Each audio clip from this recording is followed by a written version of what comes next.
நீங்கள் கேட்டுக்கொண்டிருப்பது உங்க அதிரை எஃப்எம்மில் அதிரை எஃப்எம் மகளிர் மட்டும். வெல்கம் பேக் நேயர்களே, நீங்க கேட்டுட்டு இருக்கீங்க அதிரை எஃப்எம் 90.4. நமது சமூகம் நமது நலன். அதிரை எஃப்எம் மகளிர் மட்டும் நிகழ்ச்சிக்கு உங்கள் அனைவரையும் வரவேற்கிறேன். நான் உங்க ஆர்ஜே ஃபாஹிரா.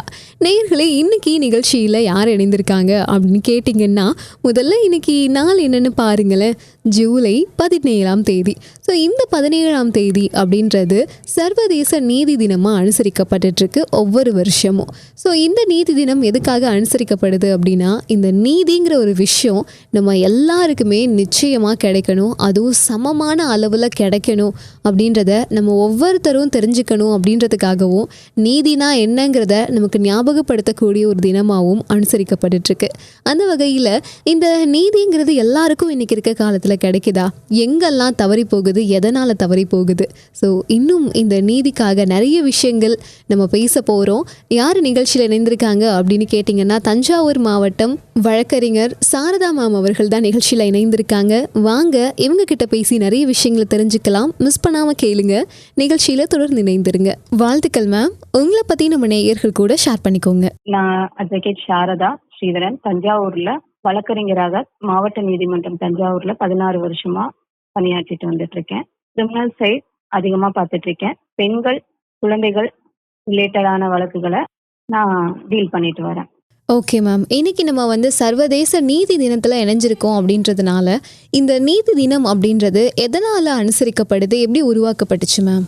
இது நீதி தினம், சர்வதேச நீதி தினம் அப்படின்றது மெயினா குற்றவியல் நீதிமன்றம் நிறுவப்படுவதற்காக ரோம் சட்டத்தினால 1998 உருவாக்கப்பட்டதுதான் இந்த நீதி தினம். இது ஒவ்வொரு வருஷமும் ஜூலை 17 அதை இன்டர்நேஷனல் ஜஸ்டிஸ் டேவா எல்லாருனாலையும் கொண்டாடப்படுறது. இதோட மெயின் கருப்பொருளே என்ன அப்படின்னு சொல்லி கேட்டீங்கன்னா, சட்டத்துக்கு மரியாதை கொடுக்கணும், சட்டத்தின் முன்பு எல்லாருமே சமமா இருக்கணும், சமமான நீதி எல்லாருக்கும் வழங்கப்படணும் அப்படின்றதுனாலதான் இது உருவாக்கப்பட்டது. இப்போ நீதி அப்படின்னு சொல்லிட்டோம்னாலே எங்க பார்த்தாலுமே நம்ம எல்லாருக்குமே ஞாபகம் வரக்கூடியது என்னவா இருக்கும்னா, இந்த நீதி தேவதை இருக்கும் இல்லையா? ஸோ நீதி தேவதை கோர்ட்ல இந்த கண்ணெல்லாம் இந்த கட்டி இருப்பாங்க ஒரு துணியால. ஸோ அதுக்கு பின்னாடி நிறைய தகவல்கள் இருக்கு அப்படின்னு சொல்லுவாங்க. ஸோ அந்த நீதி தேவதைக்கு பின்னால் இருக்க தகவல்கள் என்ன, அதை பத்தி கொஞ்சம் ஷேர் பண்ணிக்கோங்க. கண்டிப்பா. நீதி தேவதை அந்த கண்ணை கட்டி இருக்கிறது அப்படின்னு சொல்றது நம்ம படத்துல எல்லாம் பார்த்திருப்போம் இல்லையா? அதை வச்சு சொல்றீங்க. ஆனா ரியல் ஃபேக்ட் என்னன்னு கேட்டீங்கன்னா, எந்த பொருளையுமே நீதி தேவதை ஸ்டாச்சுவே இருக்காது. அதுதான் இப்போதைக்கு ரியலா நடக்கிற விஷயம். இப்ப எடுத்துக்கிட்டீங்கன்னா, நீதி தேவதை கண்ணை கட்டியிருக்காங்க அப்படின்றத எதுக்காக அதை கண்ணை கட்டுறாங்க அப்படின்னு சொன்னா, நீதின்றது காதால கேட்டு 2 பேருக்கும் சமமா கிடைக்கணும் ஒழிய, கண்ணால பார்த்து இவங்க அவங்கன்னு நம்ம ஏற்றத்தாழ்வோட இருக்கக்கூடாதுன்ற ஒரு காரணத்தினாலதான் நீதி தேவதைக்கு கண் கட்டப்பட்டது. ஏன்னா பாக்குறதுனால இவங்க வசதியானவங்க, இவங்க ஏழை, இவங்கள்ட்ட எல்லாம் இருக்கு, இவங்கள்ட்ட இல்ல அப்படின்ற வேறுபாடு கிடைக்கக்கூடாது அப்படின்றதுக்காக தான் அது பண்ணது.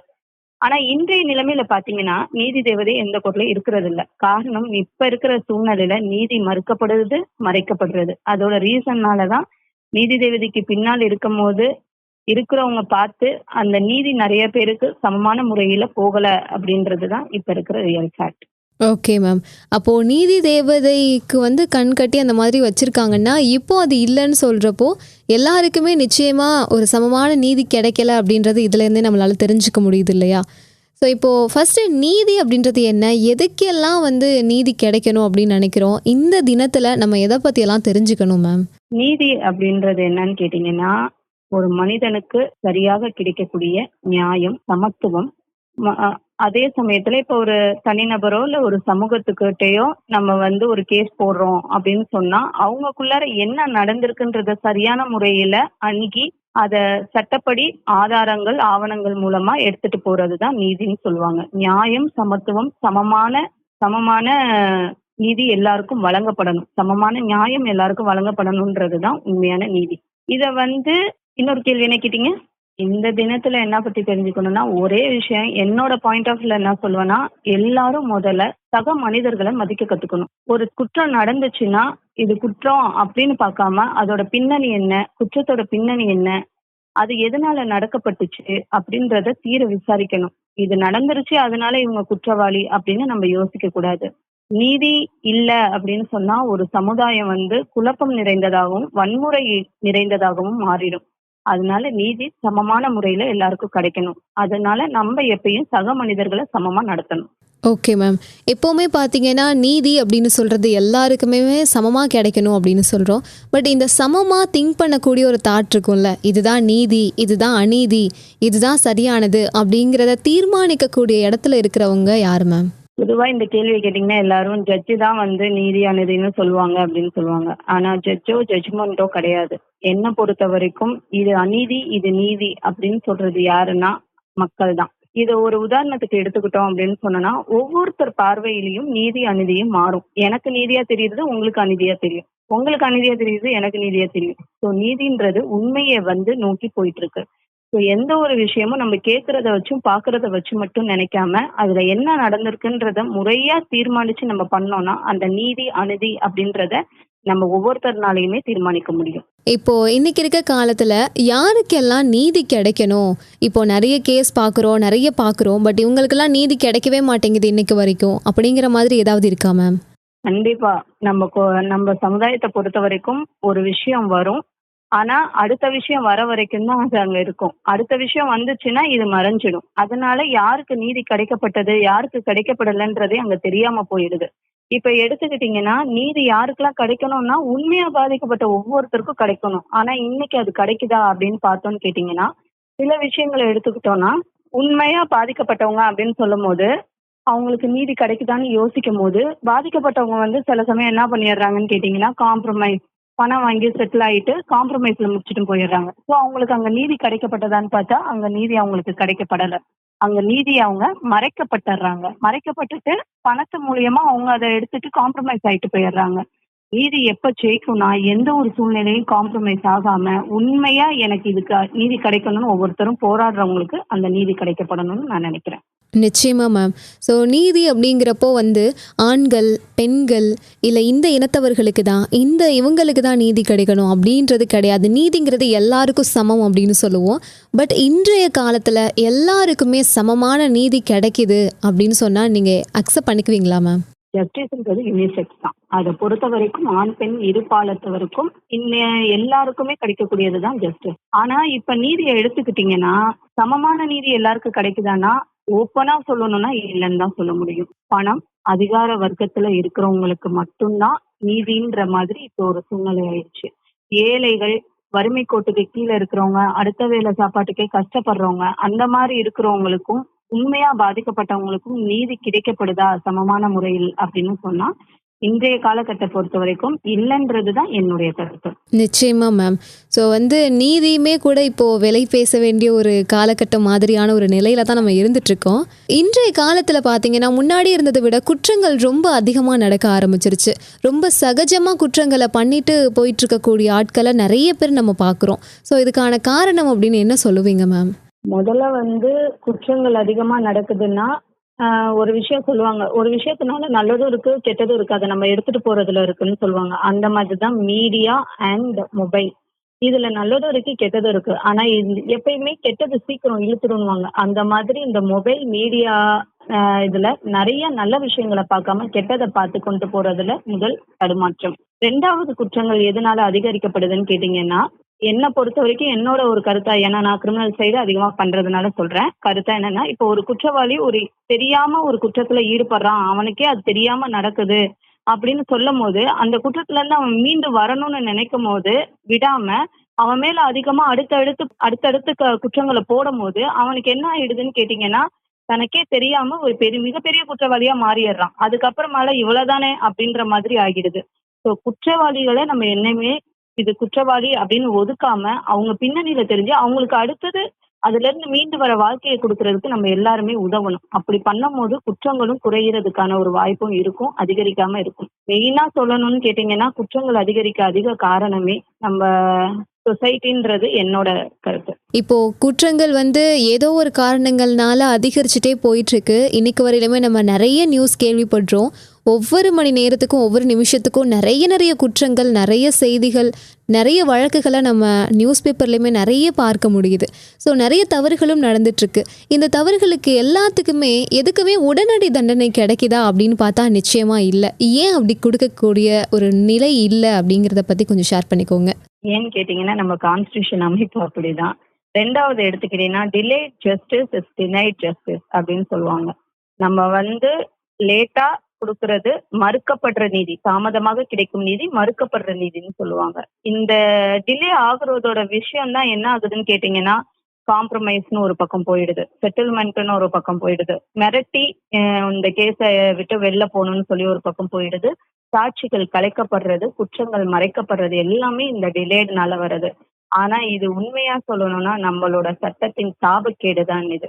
எவ்வளவு ஸ்பீடி ட்ரையல் பண்ணணும்னு எத்தனை நீதிமன்றங்கள் உருவாக்கப்பட்டாலும், நீதிபதிகள் அமைக்கப்பட்டாலும், அது ஏதோ ஒரு சாபக்கேடு மாதிரி பாத்தீங்கன்னா அந்த ஜஸ்டிஸ் டிலேடா ஆயிட்டே இருக்கு. அதுக்கு காரணம் என்ன அப்படின்னு சொன்னா இன்றைய சமுதாயம் தான். பிகாஸ் எல்லாரும் பணத்தை நோக்கி போறதுதான். பணம், அதிகாரம், இது எல்லாத்துக்கும் நம்ம பயந்து அது எல்லாத்துக்கும் நம்ம போறதுனால வர்றதுதான் இந்த உடனடி தண்டனை கிடைக்காது. இதுல இன்னொரு பக்கமும் இருக்கு. நம்ம ஒரு நிரபராதி தண்டிக்கப்படக்கூடாதுன்னு சொல்லுவாங்க. 1000 குற்றவாளி தப்பிக்கப்படலாம், ஒரு நிரபராதி தண்டிக்கப்படக்கூடாது அப்படின்றதுதான் நம்மளோட கருத்து. அப்படி எடுத்துக்கிட்டீங்கன்னா இன்னைக்கு சாதாரணமா சொன்னா போக்சோ ஆக்ட், பிசிஆர் ஆக்ட், இந்த மாதிரி நிறைய ஆக்டுங்க இருக்கு. இதெல்லாம் ஸ்பெஷலா கொண்டு வரப்பட்டது. இந்த ஆக்டுங்களை எடுத்துக்கிட்டீங்கன்னா உண்மைன்றதை யாருமே கண்டறியாம உடனடி தண்டனை அப்படின்னு சொன்னா இதுல சில கேஸுங்க குட்டப்பாகவே போடப்படுது. ஏன்னா இப்ப இவன் மேல எனக்கு ஒரு காழ்ப்புணர்ச்சி இருக்கு, இவனுக்கு எனக்கு ஒரு குடும்ப பிரச்சனை இருக்குன்னா இவன் சாதாரணமா நான் போய் கம்ப்ளைண்ட் பண்ணனா இவன் வெளில வந்துருவான். என்ன பண்ணலாம், என் வீட்டு பொம்பளை பிள்ளைய கையை பிடிச்சி இழுத்தான் அப்படின்னு சொல்லிட்டா அவன் கொஞ்ச நாள் உள்ள இருப்பான் அப்படின்ற மாதிரி இப்ப நிறைய வழக்குகள் போடப்படுது. அந்த மாதிரி வழக்குகளுக்கு நம்ம ஸ்பீடி ட்ரையல் அப்படின்னு எதிர்பார்த்தோம்னா அது ஒரு ஃபேரான ஜஸ்டிஸா இருக்காது. ஸோ வழக்குகளை நல்லா ஆராய்ச்சி பண்ணணும். ஆனா அதுக்கு சஃபிஷியன்ட் டைம் எடுத்துக்கலாம். அதிகபட்சமான டைம் எடுக்கும் போது அந்த தண்டனைன்றது நமக்கு ஒரு சாபக்கேடா அமைஞ்சிடும். நிச்சயமா மேம். இப்போ மக்கள் மத்தியில் பார்த்தீங்கன்னா ஏதாவது திடீர்னு ஒரு பெரிய சம்பவம் நடக்கும். அதை பற்றி ரொம்ப அதிகமாக நம்ம பேசப்படக்கூடிய ஒரு விஷயமா இருக்கும். ஒரு டீ கடையில் ஆரம்பித்து ஆஃபீஸில் வேலை பார்க்குறவங்க வரையுமே எல்லாருமே அதை பற்றி டீப்பாக டிஸ்கஸ் பண்ணுவாங்க. பட் அடுத்த சம்பவம் நடக்கிற வரையும் தான் இதை ஞாபகத்தில் வச்சிட்ருப்பாங்க. ஸோ அடுத்து நடந்ததுக்கப்புறம் இதை மறந்து அதை ஒரு சைடு போட்டுட்டு அடுத்த ஒரு சம்பவத்துக்கு போய் அதை பற்றி பேச ஆரம்பிச்சிட்றோம். ஸோ இப்படி மக்களுக்கு குற்றங்களுமே ரொம்ப ஈஸியாக மறந்து போயிடுது அப்படின்னு சொல்லலாம். ஸோ இந்த மாதிரி மறந்து போகிறதுக்கு முன்னாடியே அந்த குற்றங்களுக்கான சரியான ஒரு நீதி கண்டுபிடிச்சி ஒரு சரியான தண்டனை கிடச்சிது அப்படின்னா மேபி குற்றங்கள் குறைய வாய்ப்பு இருக்குதுன்னு நான் நினைக்கிறேன். ஸோ இதை தாண்டி குற்றங்கள் குறையிறதுக்கும் நீதி அதிகரிக்கிறதுக்கும் நீங்கள் என்னெல்லாம் சொல்ல நினைக்கிறீங்க மேம்? நம்ம என்னெல்லாம் பண்ணலாம்? என்னை பொறுத்த வரைக்கும் குற்றங்கள் குறையணும்னா முதல்ல என்னென்ன சட்டங்கள் இங்க இருக்குன்றத அவேர்னஸ் அதை சின்ன வயசுல இருந்தே கொண்டு வரணும். ஒவ்வொரு பள்ளிகள்லையுமே சட்டம் கண்டிப்பா ஒரு நூலா ஒரு பாடமாக அமையணும்ன்றது என்னோட கருத்து. ஒவ்வொரு பாடத்திலையுமே இப்ப சோசியல் ஸ்டடிஸ் இருக்கு, சோசியல்ல இருக்குன்னா அதுல ஒரு லெசனாவே லா வச்சிடணும். அது மாதிரி வச்சு ஸ்டார்டிங்ல இருந்து எல்லாருக்கும் அவேர்னஸ் அதை பத்தி தெரிய ஆரம்பிச்சுச்சுன்னா கண்டிப்பா இந்த மாதிரியான ஆக்ட்ஸ் இருக்கு, இதுல இருந்தா இந்த மாதிரியான தண்டனைகள் கிடைக்கும், இதை மாத்திக்கலாம், சின்ன வயசுல இருந்தே தெரிய வரும்போது குற்றங்கள் குறைய ஒரு வாய்ப்பு இருக்கு. ரெண்டாவது சுய ஒழுக்கம். நம்மளா சரியா இருக்கணும்னு நினைக்கும் போது மட்டும்தான் ஒரு விஷயத்த சரிப்படுத்த முடியும். நம்ம அதை செய்யணும்னா முதல்ல சுய ஒழுக்கம்ன்றது ஒவ்வொருத்தையும் இருக்கணும். அப்ப குற்றங்கள் குறையவும் நீதி அதிகரிக்கவும் வாய்ப்பு இருக்கும். இப்போ உதாரணத்துக்கு சொல்லணும்னா குட் டச் பேட் டச்னு நம்ம பொம்பளை பிள்ளைங்களுக்கு சொல்லி கொடுக்கறத விட பசங்களுக்கு சொல்லி கொடுக்கணும், அதுதான் முக்கியம். அந்த மாதிரியான விஷயம் தான் இது. நிச்சயமா மேம். ஸோ தனி மனித ஒழுக்கம் அப்படின்றது குற்றங்கள் குறைகிறதுக்கு ஒரு பெரிய வாய்ப்பாக இருக்கும் அப்படின்னு சொன்னீங்க. நிச்சயமாக அது ஒரு பெரிய உண்மைன்னு சொல்லலாம். ஸோ இதை தாண்டி நீங்கள் அதிகமாக பார்த்த வழக்குகள் அப்படின்னு எதை சொல்லுவீங்க மேம்? நான் அதிகமாக பார்க்குற வழக்குகள் அப்படின்னு சொன்னால் போக்சோ ஆக்ட்னு கேள்விப்பட்டிருக்கீங்க இல்லையா, சைல்டு அப்யூஸ் அகெயின்ஸ்ட் ஆக்ட். அந்த ஆக்டும் மகளிருக்கு எதிரான அஃபென்சஸ் ஆக்ட் கேசஸ் நான் நிறைய பார்த்துட்டு இருக்கேன். இந்த கேசஸ் படி எடுத்துக்கிட்டோம் அப்படின்னு சொன்னா இப்ப வர காலகட்டத்துல எனக்கே ஒரு டவுட் வரும். என்னன்னு கேட்டீங்கன்னா, ஏங்க இதுக்கு முன்னாடி இந்த கேஸ் எல்லாம் இருந்ததே கிடையாதா, இந்த ஆக்ட் வந்ததுக்கு அப்புறம் தான் இவ்வளவு கேஸ் ஆயிடுச்சா அப்படின்ற மாதிரி எனக்கு டவுட் வரும். அந்த அளவுக்கு பாத்தீங்கன்னா கோர்ட்டே நிரம்பி வழியிற அளவுக்கு அவ்வளவு கேசஸ் இங்க இருக்கு. இந்த இந்த டிஸ்ட்ரிக்ட்ல மட்டும் இந்த கேஸ்னா இன்னும் எவ்வளவு கேசஸ் எந்தெந்த டிஸ்ட்ரிக்ட்ல இருக்குன்னு பார்த்தா அவ்வளவு அபியூசஸ் நடக்குது. ஆனா அதுல எடுத்து பாத்தீங்கன்னா பாதிக்கு மேல லவ் அஃபேர் கேஸா இருக்கும். மீதி பாத்தீங்கன்னா புட்டப் கேசஸா இருக்கும். 1, 2 ஒரு கொஞ்சம் கேசஸ் தான் ரியல் ஃபேக்டா இருக்கும். ஆனா அந்த ரியல் ஃபேக்ட் கேசஸ் பாத்தீங்கன்னா காம்ப்ரமைஸ்ல முடியும். டிஎன்ஏ ப்ரூவ் ஆயிருந்தா மட்டும்தான் அங்க கன்விக்ஷன் கிடைக்கும். அந்த மாதிரியான கேசஸ் நிறைய இது பண்ணும்போது எனக்கு தோன்றது என்னன்னு கேட்டீங்கன்னா, தப்புகள் நடக்கும்போது இந்த பெண் குழந்தைகளுக்கும் அதுல பங்கீடு இருக்கு. எல்லா குழந்தைங்களும் பாத்தீங்கன்னா ஒரு 15 வயசுக்கு மேல இருக்கிறவங்களா இருப்பாங்க. கொஞ்சம் அவங்களுக்கு இந்த சட்டத்துல நான் சொன்ன மாதிரி ஸ்கூல்ல இருந்தே அந்த ஸ்டடீஸ் கொண்டு வந்தா கண்டிப்பா இதுல அவங்கள ஒரு மாற்றம் நடக்கும் அப்படின்றது என்னுடைய கருத்து.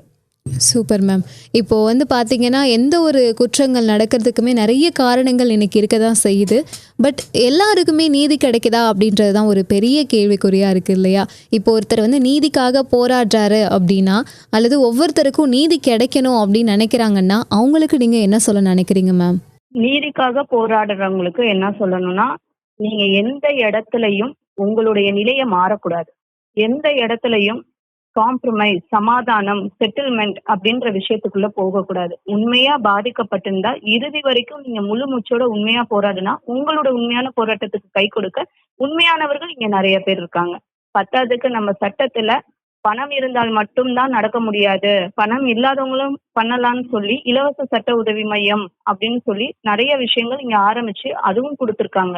அதனால உண்மையா இதுல போராடுறவங்க எந்த சூழ்நிலையும் என் நிலை நான் மாற மாட்டேன், நான் பாதிக்கப்பட்டிருக்கேன், எனக்கு உறுதியா எனக்கு இதுல வேணும், எனக்கு தண்டனை கிடைச்சே ஆகணும், எனக்கான நியாயம் கிடைச்சே ஆகணும், நீதி கிடைச்சே ஆகணும்னு உண்மையா போராடுறவங்களுக்கு, உண்மையா நீங்க போராடுறதா கண்டிப்பாக உங்களுக்கான விஷயங்கள் கிடைக்கிறதுக்காக இன்னைக்கு நம்ம சட்டத்துல நிறைய விஷயங்கள் கொடுக்கப்பட்டிருக்கு. இலவசமா சட்ட உதவி மையங்கள் இருக்கு, வழக்கறிஞர்கள் அதுல இருக்காங்க. உங்களுக்கான எல்லா உதவிகளும் செய்ய இன்னைக்கு சமுதாயத்துல ஏகப்பட்ட சோசியல் அவேர்னஸ் டீம்ஸ்லாம் இருக்கு. அதனால நீங்க ஆனா எந்த ஒரு இடத்துலயும் உங்க நிலையிலிருந்து இறங்கக்கூடாதுன்றது மட்டும்தான் என்னோட கருத்தை அங்க வைக்கிறேன். நிச்சயமா மேம். ஸோ இன்னைக்கு இந்த சர்வதேச நீதி தினத்தில் நம்மளுடைய அதிரை எஃப்எம் மகளிர் மற்றும் நிகழ்ச்சி வழியாக கலந்துக்கிட்டு நிறைய நல்ல விஷயங்களை எங்கள் கூட ஷேர் பண்ணீங்க. இப்போது நீங்கள் ஒரு வழக்கறிஞர் அப்படின்ற எல்லாத்தையுமே கடந்து நீங்கள் ஒரு பெண் அப்படிங்கிற அடிப்படையில் மற்ற பெண்களுடைய வளர்ச்சிக்கு என்ன சொல்ல நினைக்கிறீங்க மேம்? இன்னைக்கு உண்மையா சொல்லணும்னா நம்ம பெண்கள் நிறைய வளர்ச்சி அடைஞ்சிட்டு இருக்கோம், வளர்ச்சி அடைஞ்சு வந்துட்டே இருக்கோம். இன்னைக்கு ஆண்கள் இல்லாத இடத்துல கூட பெண்கள் கண்டிப்பா இருந்துட்டு இருக்கோம், அதுவும் பெரிய போஸ்டிங்ல தான் இருந்துட்டு இருக்கோம். ஸோ எந்த ஒரு பெண்ணும் இதாண்டா நம்ம லைஃப் இதோட முடிஞ்சு போச்சுன்னு யோசிக்காதீங்க. இன்னைக்கு ரிதன்யா மேட்டர் நீங்க கேள்விப்பட்டிருப்பீங்க. எவ்வளவோ இப்போதைக்கு போயிட்டு இருக்கிற ஃபாஸ்ட் கேஸ், இதான் என் வாழ்க்கை முடிஞ்சிருச்சு அப்படின்னு எந்த ஒரு இதுவும் இருக்காதீங்க. இதுவும் கடந்து போகும்னு நினைச்சு அடுத்த கட்டத்துக்கு வாங்க, தைரியமா இருங்க. நம்மனால முடியும், நம்மனால மட்டும் முடியும், நம்மனால முடியலன்னா யாருனால முடியும் அப்படின்னு நினைக்க ஆரம்பிங்க. கண்டிப்பா உங்களால எல்லாத்தையும் சாதிக்க முடியும், எதையும் சாதிக்க முடியும்.